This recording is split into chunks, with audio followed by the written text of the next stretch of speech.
Welcome back, everyone. Today is Wednesday, January the 17th. I'm Ryan Hill. I'm John Galantis. And you're listening to Clearview Today with Dr.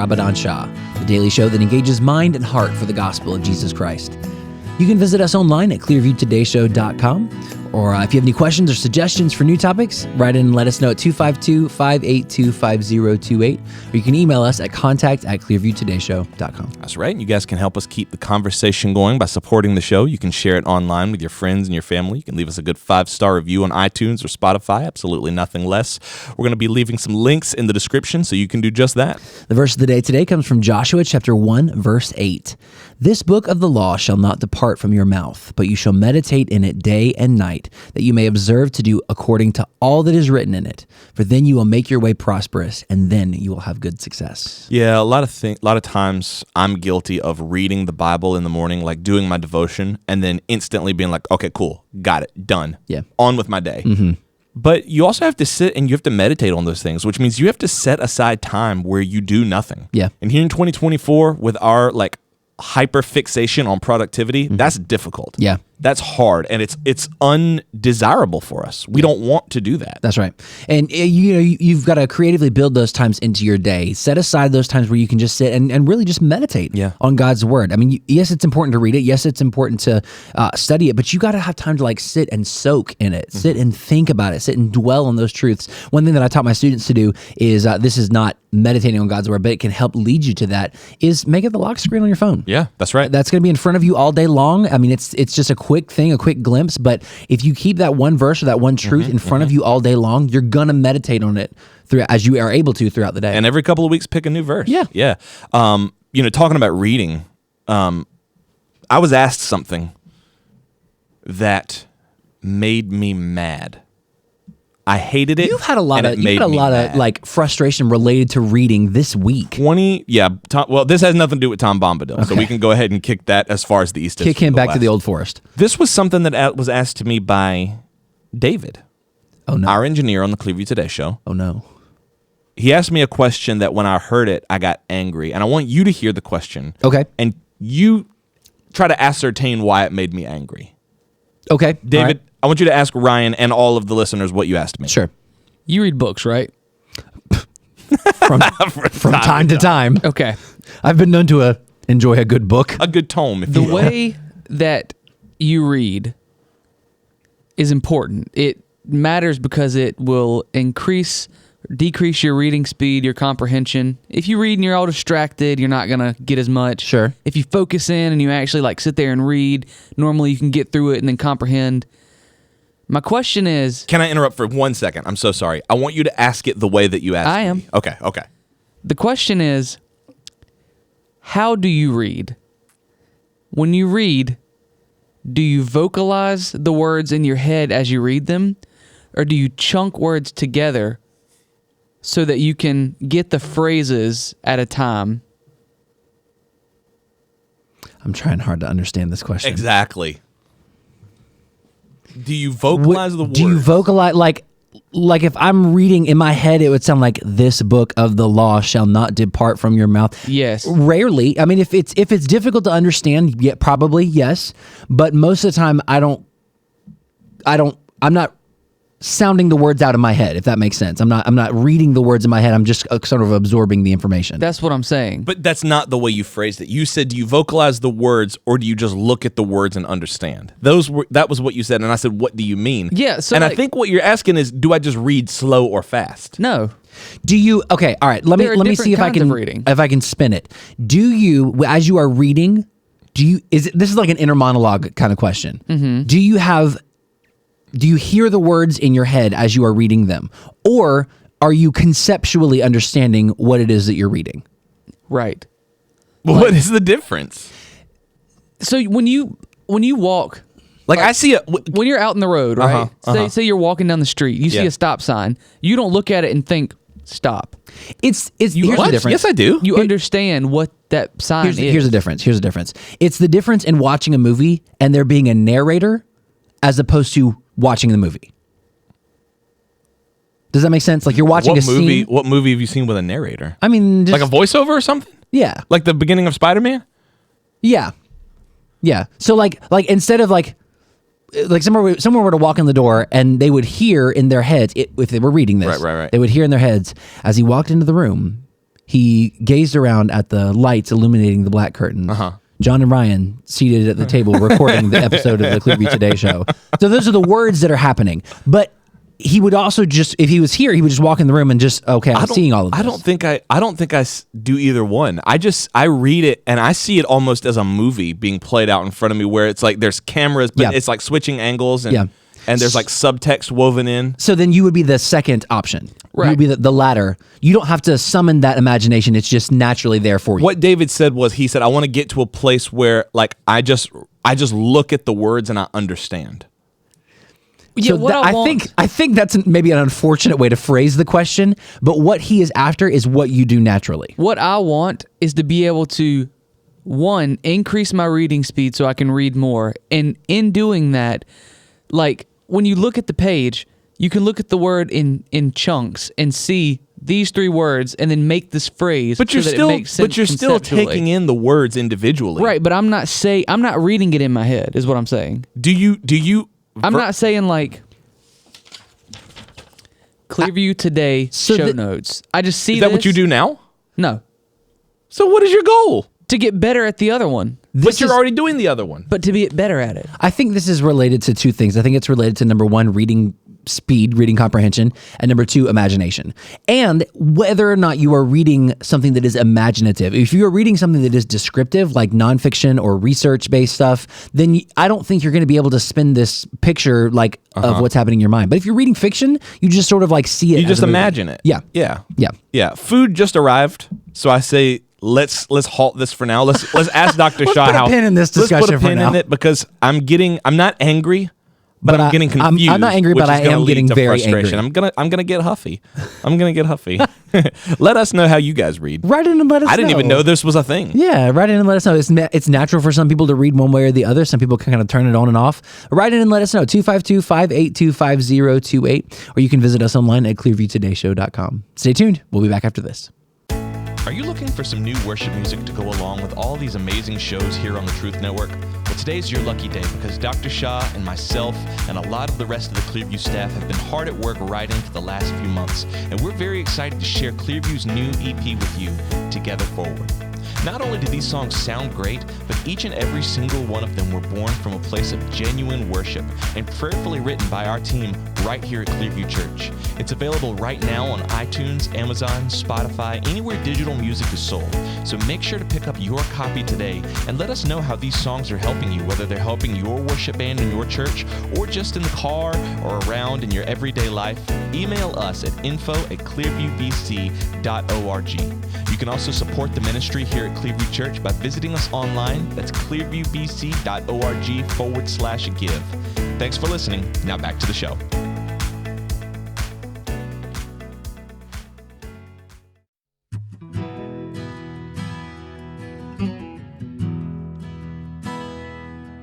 Welcome back to Clearview Today with Dr. Abadan Shah, the daily show that engages mind and heart for the gospel of Jesus Christ. You can visit us online at clearviewtodayshow.com, or if you have any questions or suggestions for new topics, send us a text to 252-582-5028, or you can email us at contact@clearviewtodayshow.com. That's right. Happy Taco Tuesday to all you guys out there in Taco Tuesday. Did you bring tacos? I didn't bring any tacos at all. I'm trying to watch my figure, my friend. The figure like this doesn't happen on accident. Am I right, Dr. Shah? You guess so. I never try to pay attention to your figure, so I don't know what to say. My wife says the same thing. Ouch. Oh, I know, right? Yeah, it's pretty bad. But we are here in the Clearview Today studio today with Dr. Abadan Shah, who is a PhD in New Testament textual criticism, professor at Carolina University, author, full-time pastor, and the host of today's show. Dr. Shah, you do a lot of reading. Sure. I'm not going to lie to you guys. I went off earlier on Mr. Tolkien. Huge fan of Tolkien. Yeah. Huge fan. But Yeah. there's a lot of filler. You know what I mean? Like, there's a lot of, like, let's get to the story. Yeah. I don't want to spend 3 chapters reading about, you know what? Let me calm down. Yeah, settle down. I don't want to spend 3 chapters reading about a guy who plays no part in the role of the story at all. It's very important that you know the intricacies of this one rock in the foundation of the bridge. When you read. Can I just cut to the chase? Yeah, go for it. You know what he's guilty of? Who's that? What's He's that? guilty of being a British author. Really? There it Did they is. get paid by the word or something? Yes, I don't know what he got paid by, but I grew up reading more British authors. Like, for example, Henry David Thoreau, Mark Twain, Hawthorne, all these people. I did not read them growing up. I read British authors, Charles Dickens, Shakespeare, all these. And the problem with them is by the time they set the stage, you're already bored with it. It's like, what? Okay, I don't even know if I want to read this anymore. Yeah, that's the biggest thing that turns people off from like Lord of the Rings. They're like, it's boring, and then I'm like, no, it's not boring. And then really I read the book, and I'm like, oh, they might. I be get right. the point. Yeah, it's just on and on and on about every little detail and everybody's mood and what the sun was like and what the sky was like, and you're just What do you do when you're reading? Like, because I mean, you're in textual criticism, so you read a ton. Right. What do you do when you realize like this is mostly filler? I'm skipping through. Really? I'm just looking down, scanning to see if there's any content, any substance here. If not, I'm moving along. Is that common? Is that kind of common? In non-scholarly books, it happens a lot. Really? Yeah. And I'm not even talking about fiction. Right. Just non-scholarly books, if they haven't been, how do I say this, peer-reviewed, then they have this filler. Yeah. And I'm like, I know what you're trying to get to, but please, okay. Just get to it. You lost me. I'm moving along. I'm going here. I already know what you're doing. That's something else that you've mentioned before when we talk about like how to choose resources. I would imagine at this point you're pretty knowledgeable enough to pick authors who you know are not going to have filler. Right. So like how often when you're really studying do you come across filler? Like is it by this point, do you pretty much know how to get around it before you even buy that book? When it comes to research, David's asked me this question before. How do you research this? How do you research that? If 100% is my research, I would spend good 70% just trying to find the right works. Wow. At least 70% just to make sure I'm on the right track with the right sources, the right primary or the secondary sources.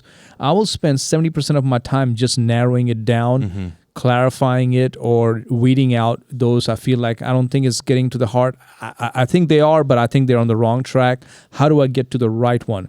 And the 30%, if not less, is what I spend reading them. Wow. So way more work goes into finding the right book versus reading Or right journal article or right view. Balanced view or the view that sticks the closest to the Bible or historical facts or author's perspective. As a historian, are they just revisionist for revisionism's sake or are they truly taking new data and reinterpreting history? Right. I'm okay with that. But if you don't have new data but you're just reinterpreting history, then you have an agenda. What's your agenda? That's a great point. Your agenda is to tear down everything in the past.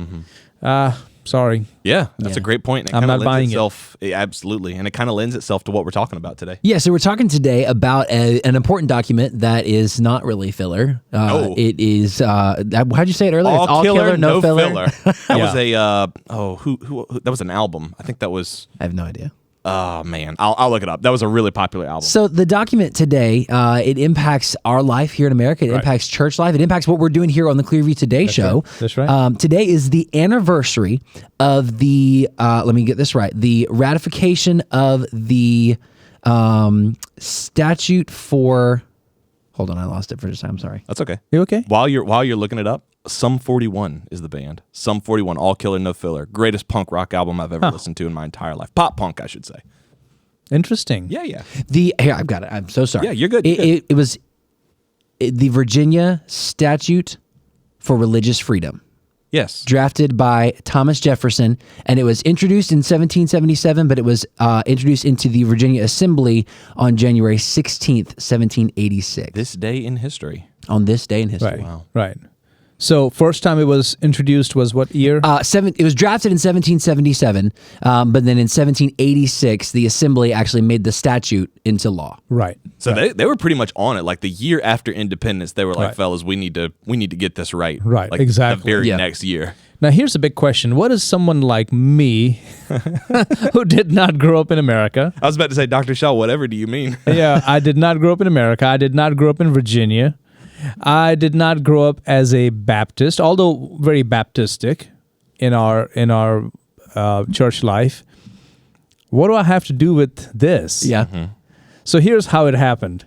I always loved American history, always loved the early American history. It always fascinated me. But when I began my PhD work, we have to take a certain number of seminars. I mean, you're reading like crazy. I mean, every week it's like 2 books. Wow. Now, sometimes I was not able to pull it off. I would just have to skim through and get it done. But many times, 2 books a week. And these are not your average reading books. These are thick books. Mm-hmm. And you have to take seminars, you have to take colloquiums where you are studying subjects other than your own. You are meeting other professors of other fields. I mean, you have outside scholars coming in, and these are for doctoral students. This is not for masters or bachelors. This is doctoral work. And when it came time to sign up for my seminars, I went to my major professor. My professor, not even major professor, my mentor, Dr. Robbins, and I said, I need to take something in textual criticism. He said, there is no such seminar.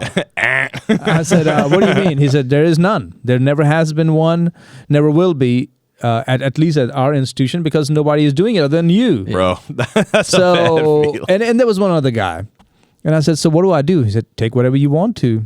What do you want to do? I was like, I don't know. I want to study New Testament and I want to study textual criticism. He said, no, there's no such seminar. Wow. So I'm like, okay. Did you feel like you were like out in the dark, like out in the cold, like no foothold to grab onto at that point? In a sense, I was like, well, then, because seminars are intense. Yeah.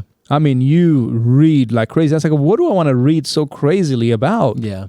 If nothing in my field is there. And the PhD seminar, just so people are listening, that's not like a seminar, like you come for the day, listen to a bunch of speakers, and go home. No. This is like a program. Yeah, this is like 2 to 3 days a week, and it's about 2 hours long, and you discuss, you write papers every week, you read so many books, articles, and then you're working towards a major paper towards the end of your seminar. Right.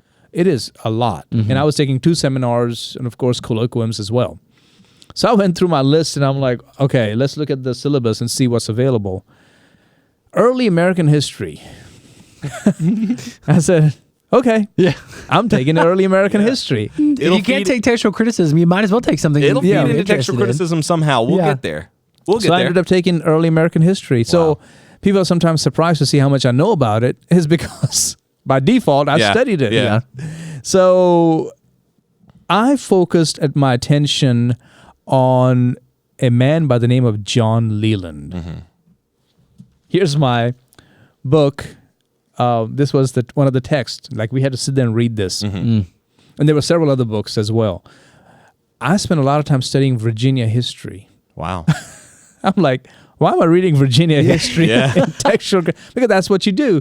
And even the professor at the time in church history was like, what are you doing here? Yeah, why are you here? I said, because there's nothing available in my field. Oh, okay.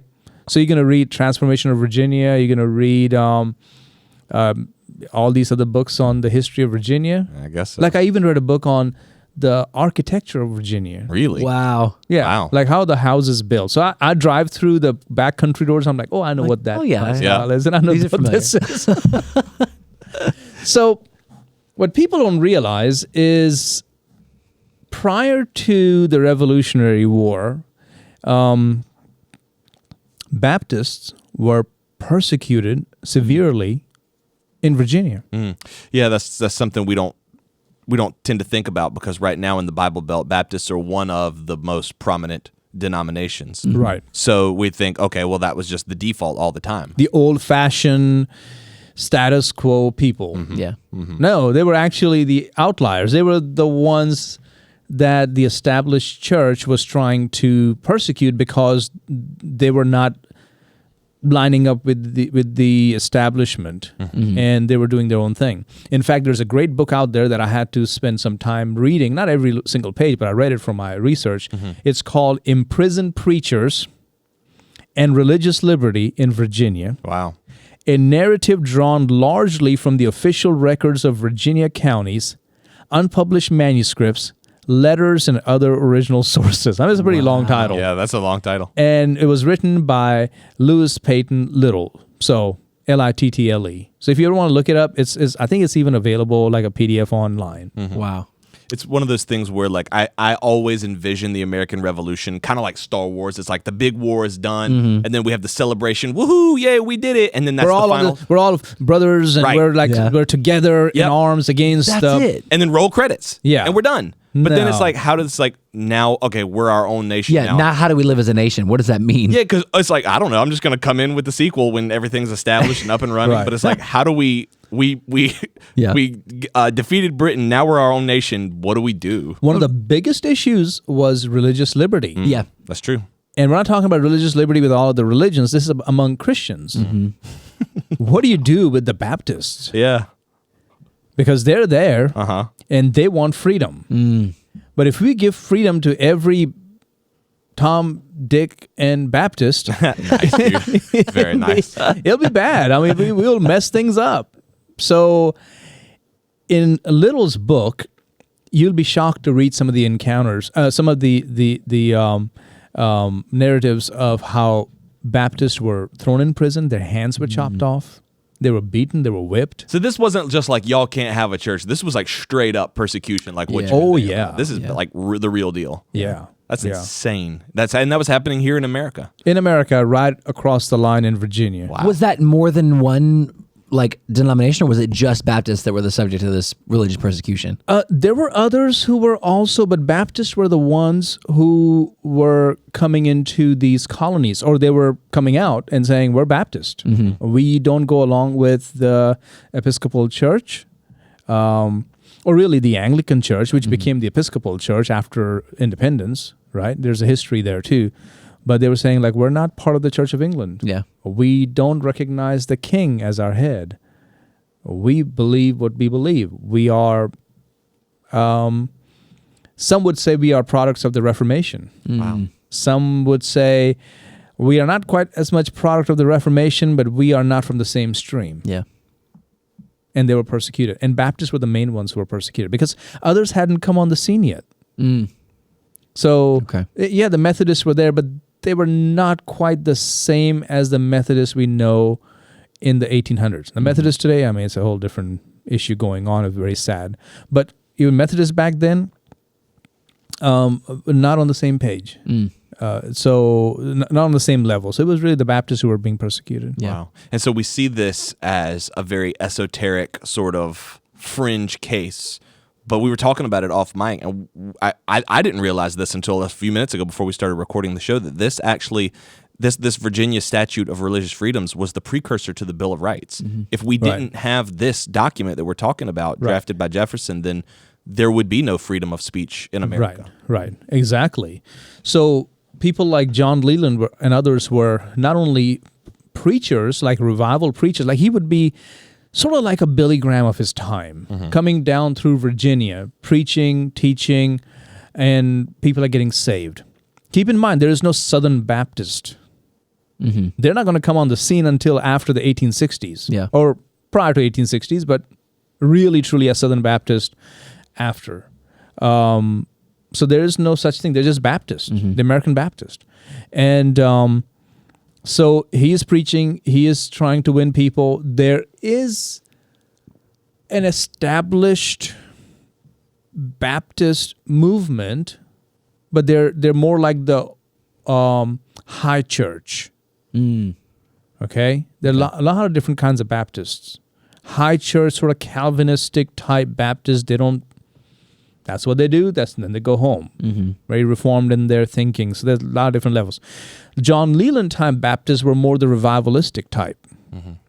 They want to see people get saved. And he was not the first one. There were others that came down, like Shubal Stearns and Daniel Marshall, and these were also Baptistic people who came down revivalistic, getting people saved.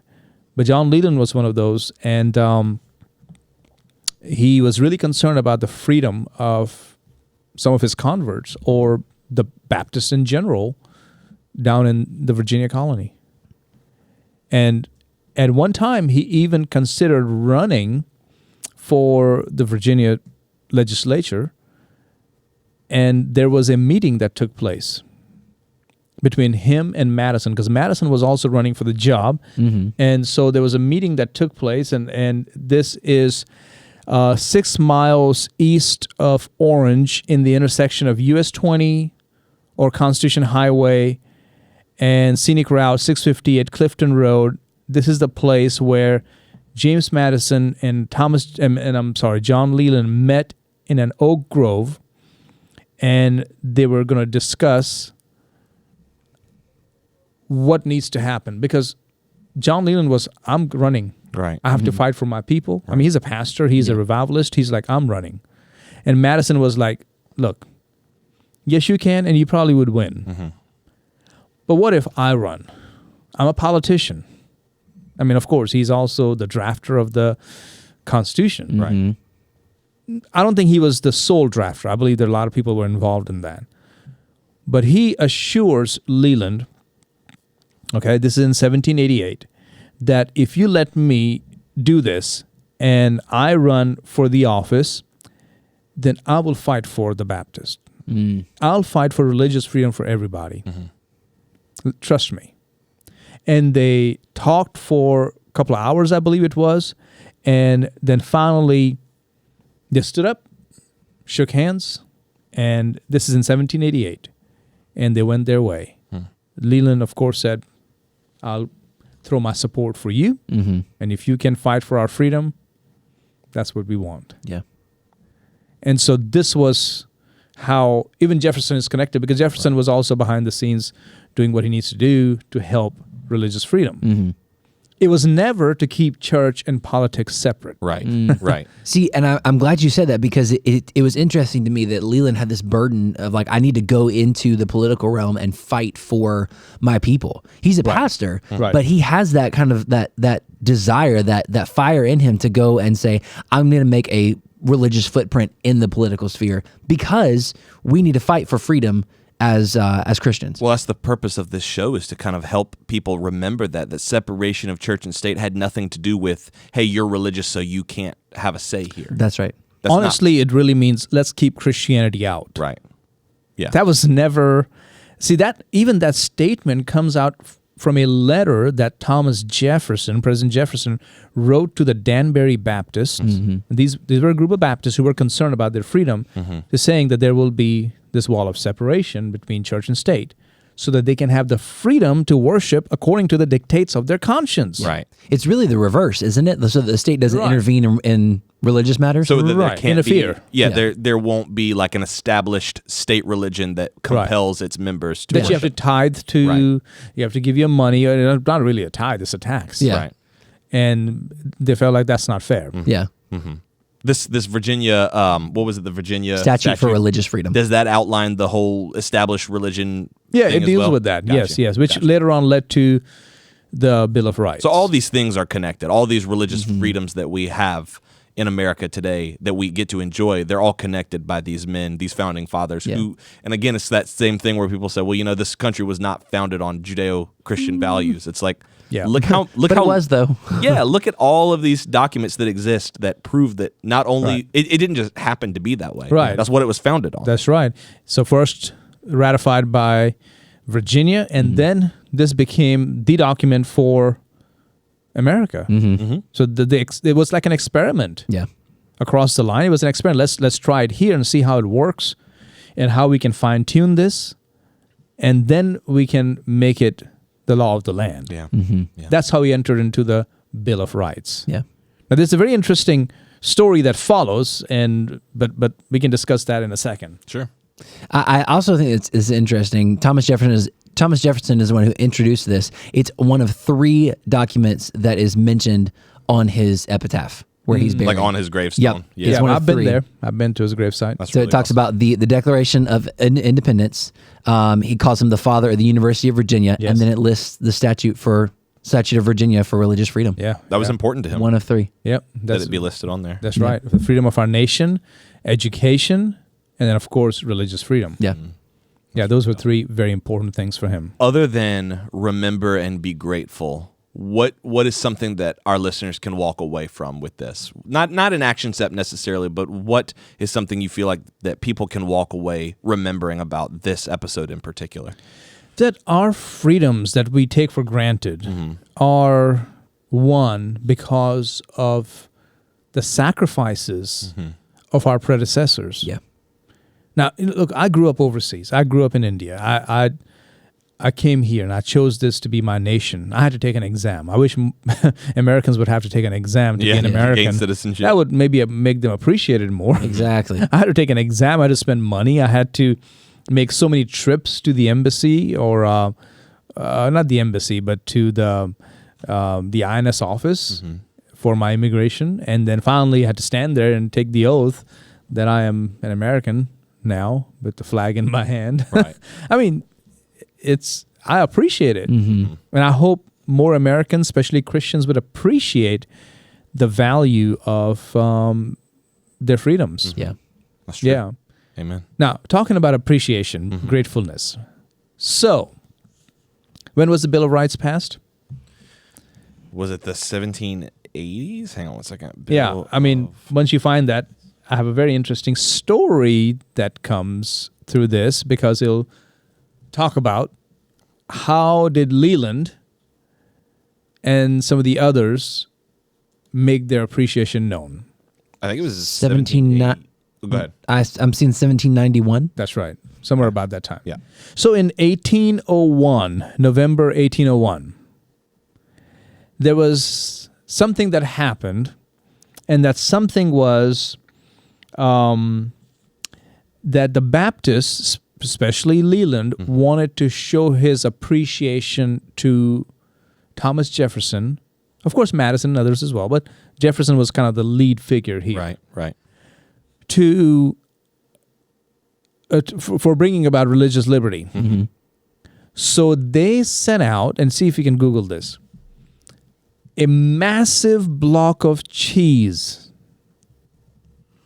to Thomas Jefferson. Get that in my search history. So you find it as a Mammoth Cheese Affair. Mammoth Cheese Affair. Did you find anything? The bread was made to honor the mammoth cheese, a 1,200-pound cheese wheel sent to Jefferson 2 years ago as a political statement about religious freedom. 1,200 pounds, you say?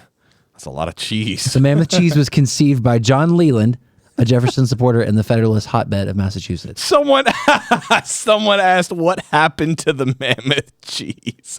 Believe it or not, they're still munching on it to this Mammoth day. cheese. Why is that the number one most asked question on Google? What happened to the mammoth The official cheese? weight? The official weight was 1,235 pounds. Yep. It was created by combining the milk from every cow in the town. It was last served Yeah. at a presidential reception in 1805. They kept it and they served it. For 5 years. Wow. So they did. It was sort of a joke at the same. Not a joke by the one sending it, but it was sort of a joke because it was called a Mammoth Cheese Affair. Wow. And John Leland, it says in November 1801, I journeyed to the South as far as Washington in charge of a cheese sent to President Jefferson. Notwithstanding my trust, I preached all the way there and on my return. So as he's taking his cheese, or this cheese by every cow in this town, he's also preaching. And he says this, I had large congregations, led in part by curiosity to hear the mammoth priest, as I was called. So they were making fun of Leland with this mammoth cheese, the mammoth priest. Bro, that sounds like something I want to go to a restaurant and order. Like, I'll take the mammoth cheese. Can I have the mammoth cheese, please? I'm for it. So people even back then, now we were talking about the late 1700s into the 1800s. They had a sense of humor. So they're like, oh, the mammoth cheese. So where's the mammoth priest? Yeah, I know.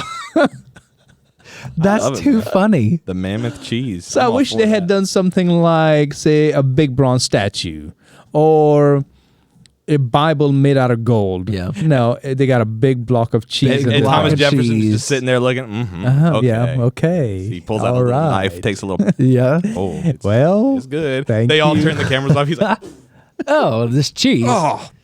It does say that the cheese remained at the White House for over 2 years, being featured in a public dinner for Independence Day, and then it's eventually replaced by the mammoth loaf.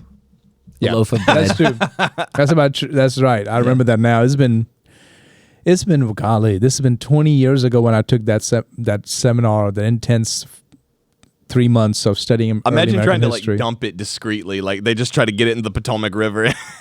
Leland happens to be passing by. Big what y'all bobbing doing? wheel of cheese. Well, I gave y'all that. History's wild. You're the mammoth priest, aren't you? But it shows us, not only were these real people, right, but that religious freedom was something that was on the heart of our founding fathers from the very beginning. That's right. It's something that makes America quintessentially American, and something that we have to be grateful for. That's right. We have a lot to be thankful for, especially here on the Clearview Today Show. It lets us do what we do and get the gospel out to as many people as possible. That's right. If you guys enjoyed today's episode, maybe you learned something about American history. Or about I guarantee you did not know about the mammoth cheese before today. I promise you did not know There's that. no way. There's no way you 100% did. no way. There's always going to be that guy that's like, I did. No, you didn't. No, Batman. Write in and let us know, 252-582-5028. Of course, you can visit us online at clearviewtodayshow.com. You can partner with us financially on that same website. God is doing amazing things through the Clearview Today Show, and we want you guys to be a part of that. Click that Donate Now button at the bottom.